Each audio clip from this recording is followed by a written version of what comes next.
One का गमन करना, वन में घूमना।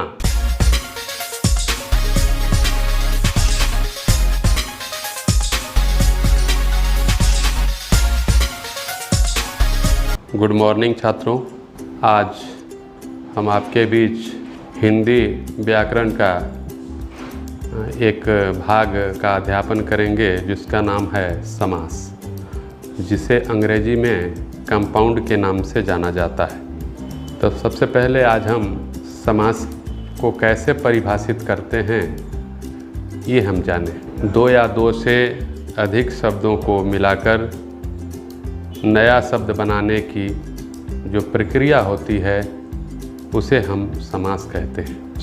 समास शब्द में दो पद होते हैं, जिसे पहले पद को पूर्व पद कहा जाता है और दूसरे पद को उत्तर पद कहा जाता है। तो जैसा कि आप लोग पिछली कक्षाओं में भी समास के बारे में पढ़ चुके हैं, परंतु आप लोगों को यह ज्ञात नहीं है कि पूर्व पद किसे कहते हैं और उत्तर पद किसे कहते हैं। तो हम सबसे पहले जानें पूर्व पद क्या है समास में। समास के जो उदाहरण व्यक्त किए जाते हैं उसका पहला पद जो होता है पूर्व पद कहलाता है। पहला पद पूर्वक पद कहलाता है और दूसरा पद जो है उत्तर पद कहलाता है। अब चलें आप लोगों को हम ये बता दें कि समास के जो उदाहरण प्रस्तुत किए जाते हैं उसे जब हम विभक्त करते हैं तो उसको विग्रह कहते हैं। जैसे संधि में जो समास दिया जाता है इसको दो भागों में जब बांटा जाता है तो उसे विच्छेद कहते हैं,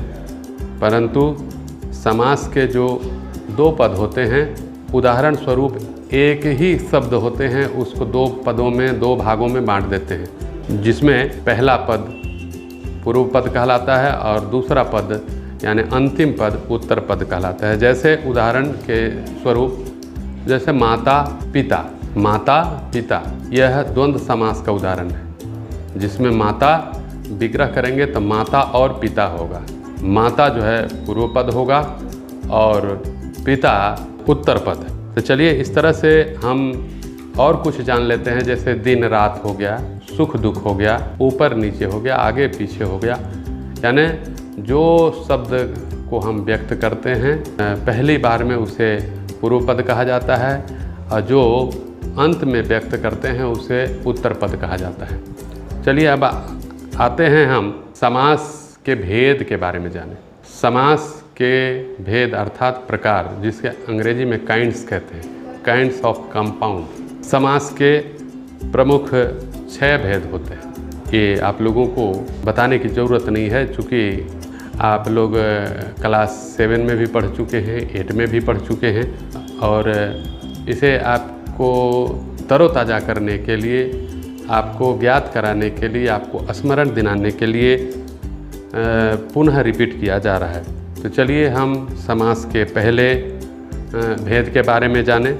समास का पहला भेद होता है जिसे हम कहते हैं अव्ययी भाव समास और दूसरा उसका भेद है तत्पुरुष समास, तीसरा कर्मधारय समास और चौथा द्विगु समास तथा पांचवा द्वंद्व समास और अंतिम समास का जो भेद होता है जिसे हम कहते हैं बहुब्रीहि समास। बहुब्रीहि समास जो है समास की एक प्रकार से कहा जाए तो आत्मा है। उसे पढ़ने पर, उसका उदाहरण प्रस्तुत करने पर हमें यह ज्ञात होता है कि जो हम पढ़ रहे हैं उसमें हमारे लायक कुछ न कुछ ऐसे शब्द हैं जिसको स्मरण रखने योग्य है। तो चलिए आज हम अब विश्लेषण करते हैं समास के पहले पद का। समास का पहला भेद है अव्ययी भाव समास। जिस समास में पूर्व पद प्रधान हो और अव्यय हो, जिस समास में पूर्व पद प्रधान हो तथा वह अव्यय हो, समस्त पद क्रिया विशेषण का काम करे, उसे हम अव्ययी भाव समास के नाम से जानते हैं। जैसे उदाहरण के रूप में हम प्रस्तुत करते हैं यथा शक्ति। कोई उदाहरण है यथा शक्ति। यथा जो है वो अव्यय है, अर्थात यथाशक्ति का अर्थ होता है शक्ति के अनुसार। विग्रह यदि करेंगे तो होगा शक्ति के अनुसार।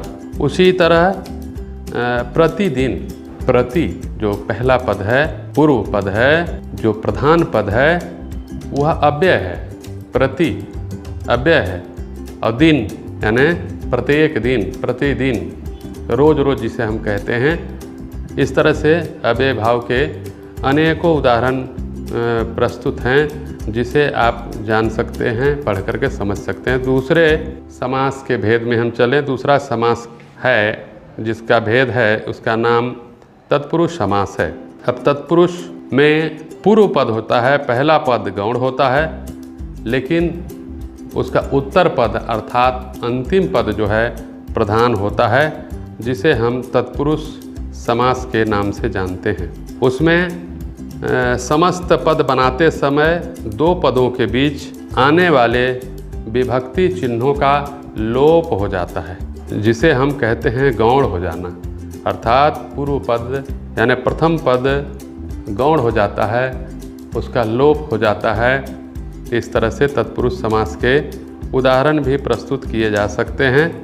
वैसे तत्पुरुष के अन्य 6 भेद उसके भी होते हैं, परंतु हम ये जान लें तत्पुरुष समास के उदाहरण के रूप में जैसे परलोक गमन, अर्थात परलोक को जाना, परलोक का गमन करना ही परलोक गमन कहलाता है।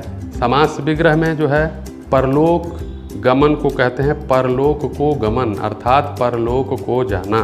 उसी तरह वन गमन तत्पुरुष समास का दूसरा उदाहरण है। वन गमन, गमन मतलब होता है जाना, घूमना, यानी वन को गमन करना, वन का गमन करना, वन में घूमना।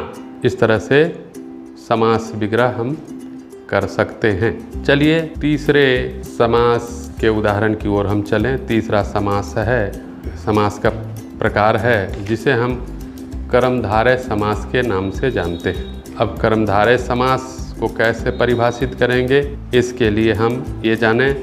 थोड़ा सबसे पहले उसको सरल करने के लिए उसकी परिभाषा समझें। जब पूर्व पद विशेषण हो और उत्तर पद विशेष्य हो तो वहाँ कर्मधारय समास होता है। अर्थात जहाँ पर पहला पद विशेषण हो उदाहरण में और अंतिम पद विशेष्य हो, वहाँ पर कर्मधारय समास होता है। उदाहरण स्वरूप जैसे चंद्रमुख, चंद्रमुख अर्थात चंद्रमा के समान मुख वाला, चरण कमल, कमल के समान जो है चरण।